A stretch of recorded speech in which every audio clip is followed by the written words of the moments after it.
Okay guys, para to sa Gemini at titingnan natin ang inyong 12 signs na maaaring involved sa buhay ninyo. Okay? Para to sa inyong pag-ibig, Gemini. At simulan natin sa bawat sign na babanggitin ko is tingnan ninyo kung relate sa inyo mga tao na to, ang energy na to guys. Okay, Gemini.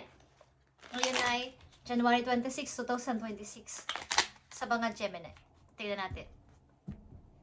Okay? Kung kayo ay dealing sa Aries, Gemini is hindi na okay ang inyong pagsasama at maaring mayroong ditong parang hindi nagbibigay ng importansya sa bawat isa at kaya nagkakaroon ng problema ang inyong pagsasama ni Aries. Okay, Gemini. Maaring ito ay kasalukuyan yung karelasyon o paparating pa lang sa buhay niyo, so kaya maging aware at maging guide ito sa inyo. Okay.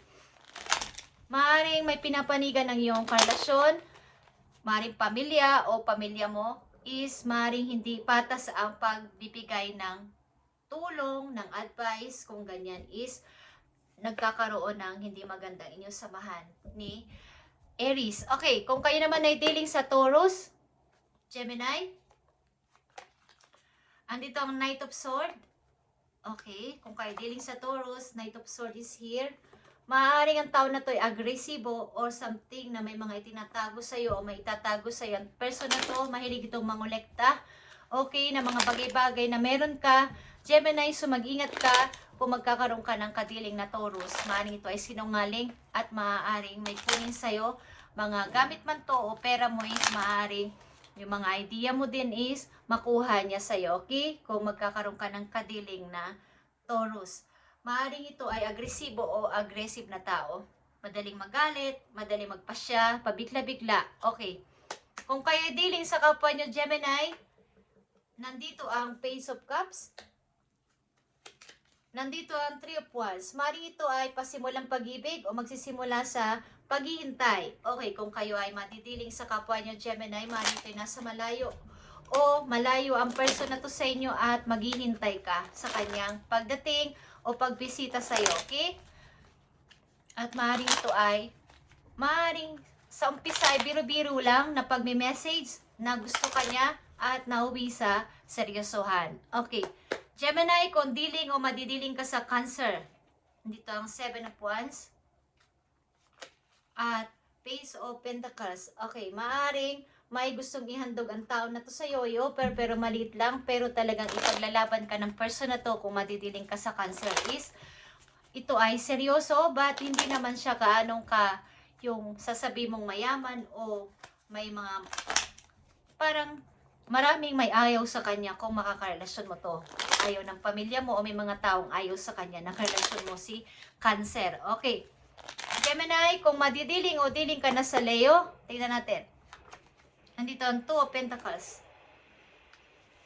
Andito ang Magician. Okay, kung madidiling ka sa Leo, ang person na to ay maraming offer sa kanyang sarili. Maaaring sa opportunity at maaaring ito ay, kumbaga, meron siyang priority. Maliban sa iyo, priority niya ang kanyang career, ang kanyang trabaho at maaaring ito ay maraming binabalak sa buhay na gawin at maaaring hindi niya to sinasabi sa iyo sa kasalukuyan o hindi niya pa sasabihin sapagkat gusto niya ay siya lang muna makakaalam nito. Okay, ito ay successful person at maaaring lapitin ng mga opportunity kaya pinag-iisipan niya kung pag-ibig ba ni Gemini o ang karir ko. Okay? Okay, Gemini, kung madidiling ka sa Virgo, andito ang Five of Pentacles. Andito ang Two of Wands. Okay, kung madidiling ka sa Virgo, maaaring ang person na to ay may kahirapan na dinaranas sa buhay at natutong maging independent, okay, pagdating sa kabuhayan at maaaring matagal itong naging single at nakilala ka niya sa online o makikilala ka niya sa malayong lugar at ikaw ang pipiliin niya maliban sa kanyang kung siya ay may karelasyon na dati is kung may karelasyon siya ngayon, pwedeng pinagpipilian niya kung sino sa inyong dalawa. Okay? Maaaring ang person na to ay mahirap ang sitwasyon sa nangyayari sa kanyang buhay. Okay, Gemini, kung ikaw ay dealing o madidiling sa Libra, dito ang Seven of Pentacles. Andito ang Two of Cups. Okay. Ang person na to, kung madidiling ka sa Libra, ay handa sa kanyang future. Pinag-iisipan niya to bago kayo magkita o mag-meet. At pinaghahandaan niya mangyayari sa inyong future. Nag-iipon siya ng pera sa ngayon para sa kanyang person na makikilala someday. Okay, maring to is Scorpio. Okay. Or Leo. Okay. Gemini, kung madidiling ka sa Scorpio, o dealing ka na sa Scorpio, tingnan natin. Nandito ang 9 of Wands. At Page of Swords. Ang person na to ay mayroong yung walang tiwala sa kanyang sarili. Maaring galing din ito sa mahirap na sitwasyon, mahirap na relasyon, at takot siyang mawala ka, o takot siyang may umaali-aligid sa'yo. Siloso ito o silosa ito pagdating sa pag-ibig, at lagi naka-stalk o lagi nakasubaybay sa'yo sa ka man magpunta. Lahat ng mga messages mo tinitingnan niya, or may pinapasubaybayan siyang tao para ikaw ay malaman kung anong ginagawa mo. Okay, Gemini? Gemini, kung dealing ka o madidiling ka sa Sagittarius, okay, sa Sagittarius, andito ang Queen of Swords. May pagka-practical ang tao na to, ang person na to, sapagkat siya ay iniwan o something na may nangiwan sa kanyang past. Maaring wala ito masyadong kaibigan o circle of friends, at maaring kagagaling niya lang sa broken heart. Okay, kung madidiling ka sa Sagittarius, is ang tao na to ay nagsisimula pa lang na magkaroon ng tiwala sa iyo. Okay, sa madaling salita, hindi siya naging palatiwala sapagkat siya ay nagkaroon ng mahirap na sitwasyon sa pag-ibig sa kanyang mga nakaraan. Okay? Kung madidiling ka sa Capricorn, Gemini, andito ang energy ng Capricorn mismo.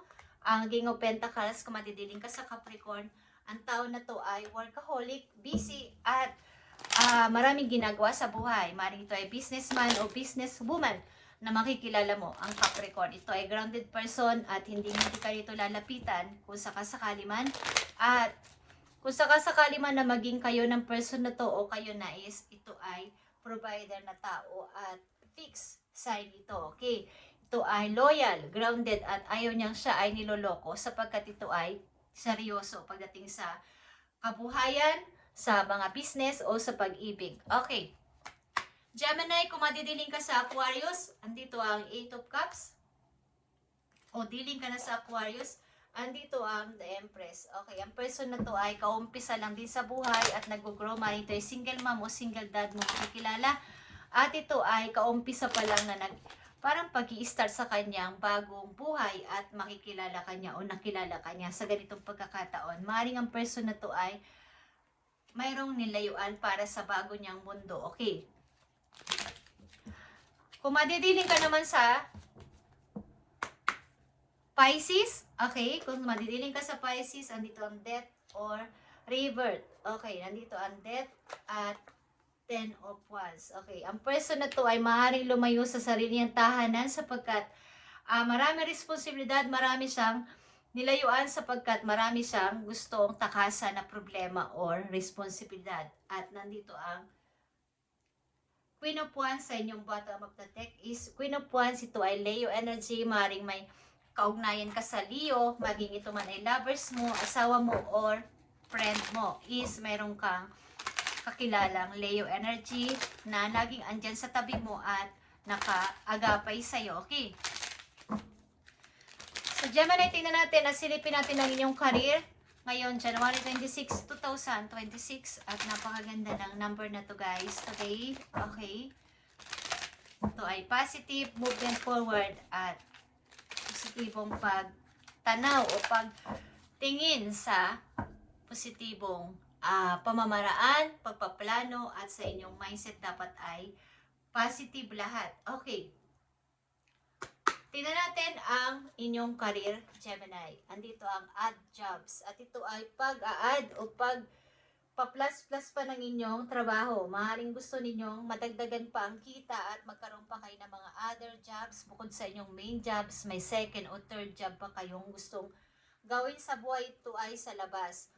O kumbaga, ito yung freedom mo para gusto mo magkaroon pa ng mas maraming kita bukod sa inyong sahod. Every month, meron pa kayong matatanggap sa mga another na araw, another na inyong inihintay o hihintayin.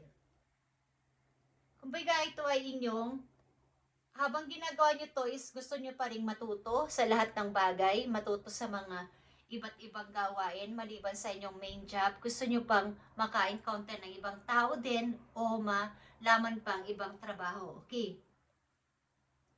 Maaaring ang bagay sa inyo dito sa mga pag-aadyo ng trabaho na to ay yung transition job, parang paglalakbay sa labas, nagbebisikleta, nagbabike, yung bicycle, motorbike, or something na nakasakay sa mga pampasahirong sasakyan. Okay guys, is ito yung magiging pangalawa, pangatlo yung trabaho sa inyong hinaharap o ginagawa nyo na sa ngayon. Okay, so nakikita ko dito sa inyong pag-ibig nito is sa loob ng 12 signs, nakikita ko lang dito ay mga isa o dalawa ang nakakabuti sa inyo dito na signs, okay? Ang Capricorn, okay, is okay dito para sa inyo, Capricorn sign. At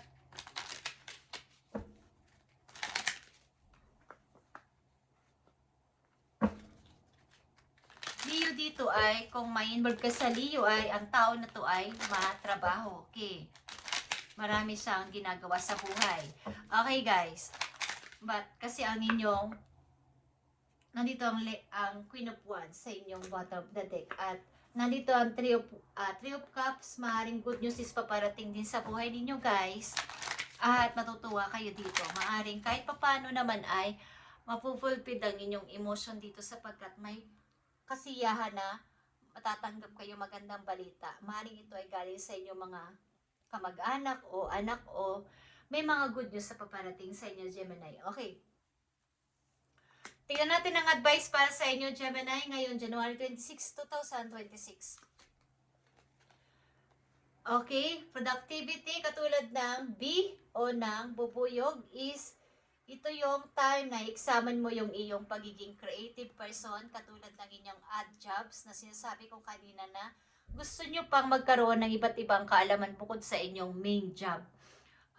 Matuto pa sa lahat ng bagay, maging creative, maging, hindi lang ito yung dapat kong malaman o dapat kong gawin sa ngayon. Dapat ko pang pagtingnan ng pansin ng iba pang mga gawain. Okay? Kumbaga is take a moment to prioritize your goals. Yung inyong goals ngayon, ano ba talaga? Tanungin nyo inyong sarili, ano ba talaga yung big goals ko bago ako magretiro? And get a clear view of how to get where you want to go and what it will take to get there. Okay. So pag-isipan nyo itong mabuti kung paano ko to magagawa o paano ako makakapunta dito. Paano ba to magiging successful para sa akin? Sapagkat ang ilan sa inyo dito ay gustong mag-add ng iba pang trabaho bukod sa isa ninyong ginagawa na pinaka-main is gusto nyo pang madagdagan ng inyong source of income. Ang nakikita ko dito sa inyong pag-ibig is walang masyadong kumbaga mayroon ding seryoso at mayroon ding hindi nagiging okay sa mga iba't ibang energy na inyong na namimit o nai-entertain sa inyong buhay. Kung isa dito sa energy na to ang inyong namit na o nandyan na sa inyong tabi is kung anong sinabi ko dito kanina sa inyo ay inyong palaguin o inyong i-grow pa ito kung gusto nyo lang. Okay? Na maging okay ang inyong pagsasama bukod sa inyong inaakala. Okay guys.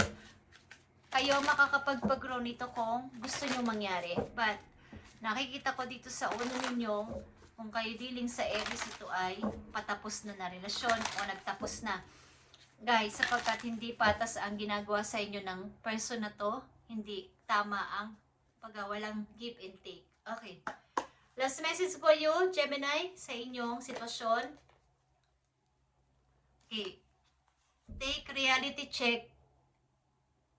Tingnan mo ngayon ang pinaka-reality na nangyayari sa buhay mo, wag yung fantasy. Wag yung parang nagdi-daydreaming ka. Okay? Yung reality ngayon is yun ang totoo na nangyayari sa buhay mo at wag ko nang magbalik tanaw pa sa nakaraan. At bigyan mo ng honor ang iyong sarili, bigyan ng pagpapahalaga ang iyong sarili, bukod sa ibang tao. Okay, Gemini, ito ang inyong message today, January 26, 2026, at God bless sa inyo lahat, guys. Okay, kung gusto nyo mag-add ng iba pang trabaho is nakalaan ito sa inyo mangyari at nararapat para sa inyong pagtaas pa ng kita at magkakaroon ka dito ng iba't iba pang mga makikilala at magiging ma-productive kang person. Isa kang ma-creative na person kasi. So, kaya mo tong gawin at maraming opportunity ang paparating sa buhay mo dito. Okay? At magiging okay ang lahat. Malalaman mo yung, ito ba talaga yung goal ko? Ito ba talaga yung priority ko? Okay, sapagkat sa ngayon ay may kaguluhan sa inyong isipan about sa inyong career. Okay, thank you and God bless.